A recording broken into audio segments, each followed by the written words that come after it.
Hello and welcome back to the Life on the Wrist podcast. We've been away for about 2 weeks and there's obviously been a lot that's happened over the last 2 weeks, so plenty to talk through on this podcast. There is a bit of news that I might be a little bit behind, so I apologize if you've heard this news before, but hopefully I can give you my spin on some of the things that have happened in the beginning of January. I'll start off with something that was announced it was announced, let's call it a month ago, but I wanted to kind of give you my thoughts on this announcement, which was that Breitling announced that they have acquired the company or the name Universal Genève. This is a big step by Breitling to acquire this brand that is extremely well known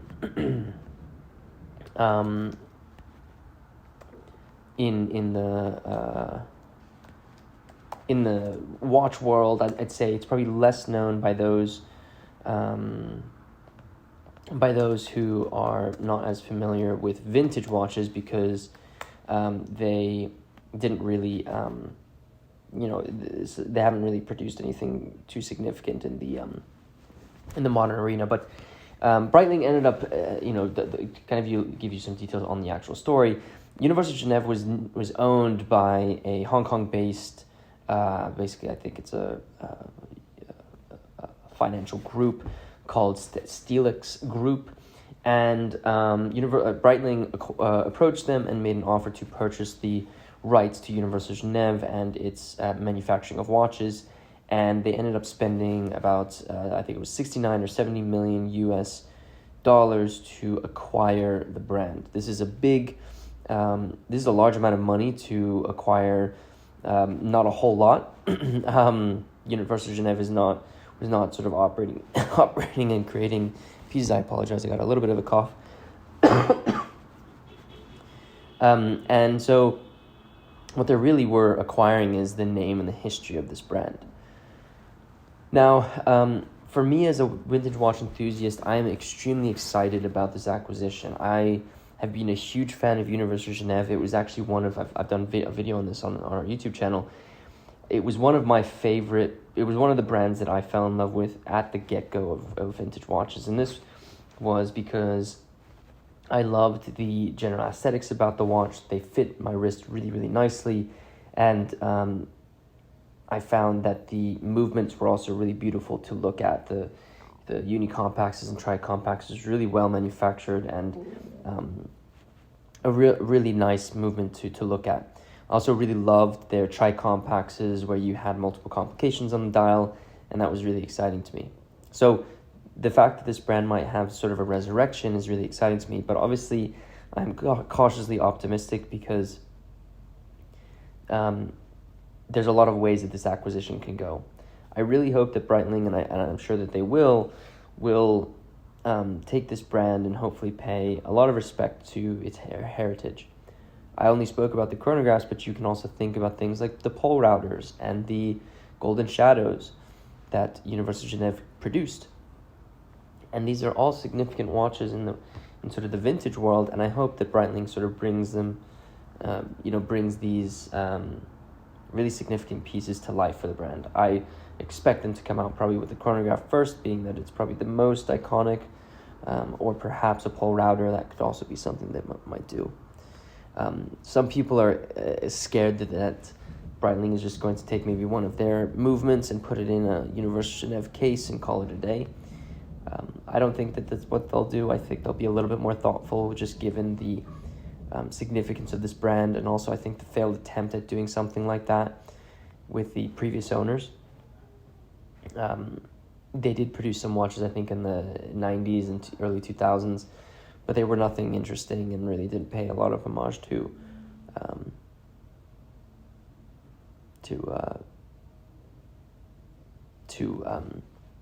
the brand.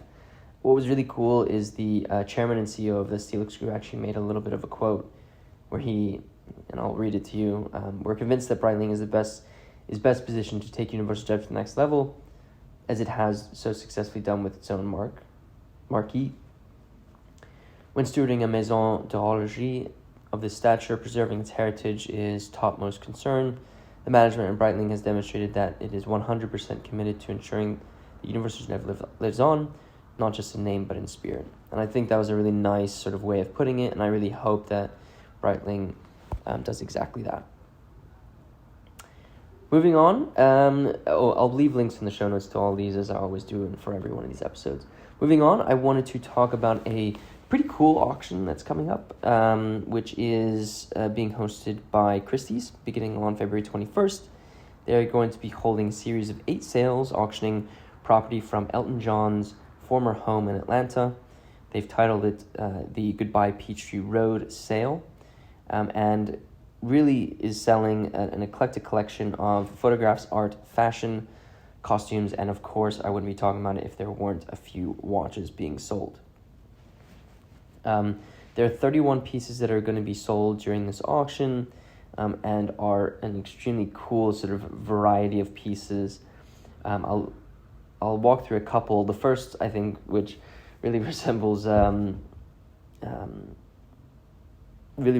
think, Elton John's charisma, is the Rolex Leopard Daytona, which is the reference 1165988 SACO. That was released in 2004. The watch has obviously a leopard print dial, leopard print strap, and has a large amount of 48 diamonds on the lugs, 36 orange sapphires on the bezel, and is a real statement.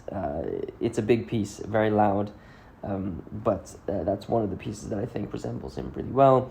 Another one is a Cartier Crash from 1991. It was a limited edition of 400 that were manufactured,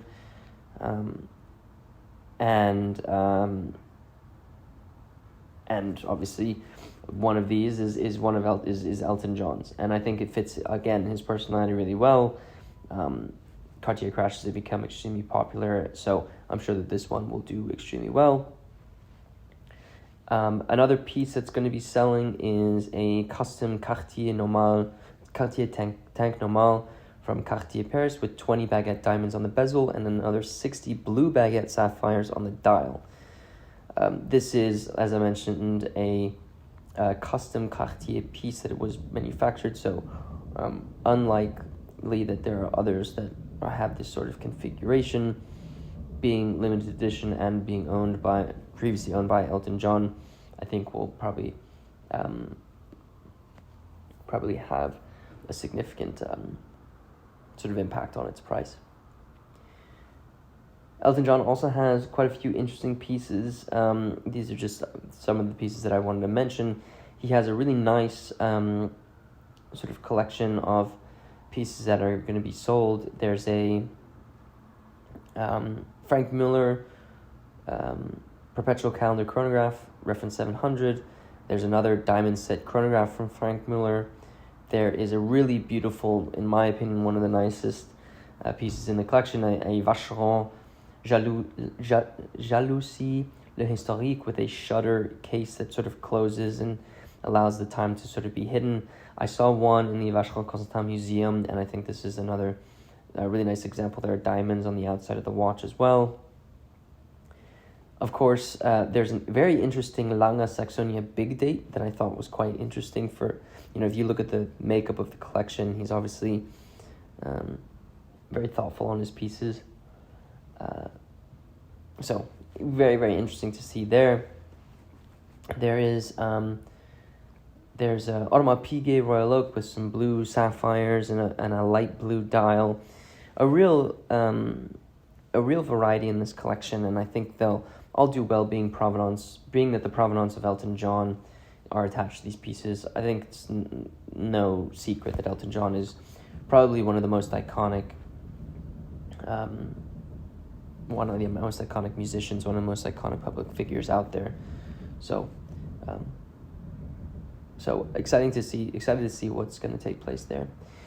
There is going to be a public exhibition from the 9th to the 21st at Christie's New York in Rockefeller Center, so if you want to see some of these pieces and you're in the New York area, I highly recommend you go and check it out. I wanted to give a quick shout out to Tony Trena at Hodinky, who did a really nice photo report about the original Miami Beach Antique Show, where he showcased some of the pieces that were spotted. There were also some really nice, some very interesting panels. Tony actually moderated one of them. He was a moderator at the show, and so I think it was a really nice photo report, some really cool pieces that were being sold. He's a big fan of the Vacheron Constantin reference 4072 chronograph. He saw a really nice pink gold example with pulsation dial that was fresh to market at Menta Watches, which was really nice. There were a lot of Cartiers there that he photographed. A really nice John Player special, a Patek Philippe reference 2499. There was a platinum Tangxing Tre that was being sold at Monaco Legend Group. All three of those were part of Monaco Legend Group's sale. Plenty of Rolexes, plenty of interesting dialed Rolexes. John Goldberger was checking out some of his, was at the show and wearing 2 Cartier London Maxi Ovals that were extremely beautiful. The photo report really has a great variety of watches and showcases the show really, really nicely. So check out the article. I'll leave a link in the show notes to it so you can see some of the pieces that were spotted, because it really is worth taking a look at all of those, all the pieces in the photo report that Tony Trena put together. Omega also released the Dark Side of the Moon Apollo 8. There were a couple of changes that they made to this specific watch. There obviously have been Dark Side of the Moon Apollo 8s that have sold previously, but this one has kind of had a facelift, where they now are Meta certified, and they've changed the way that they finish the pieces. That's really elevated these watches quite significantly. One other really kind of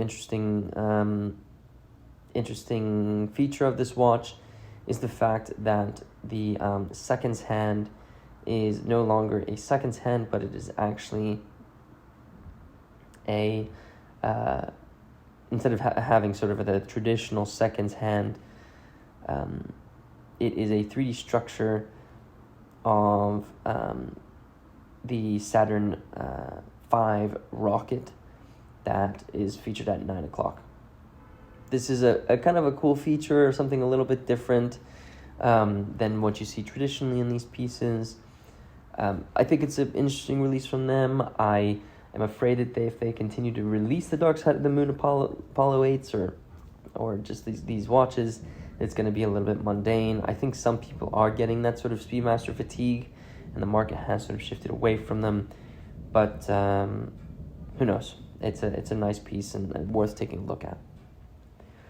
Another really cool piece that I really, really like is one from Timex, which was their Classic Marlin has been released with a really beautiful, it's called the Marlin Jet Automatic, that has a minimal, sleek, and very, very stylish design to it, with a silver tone dial.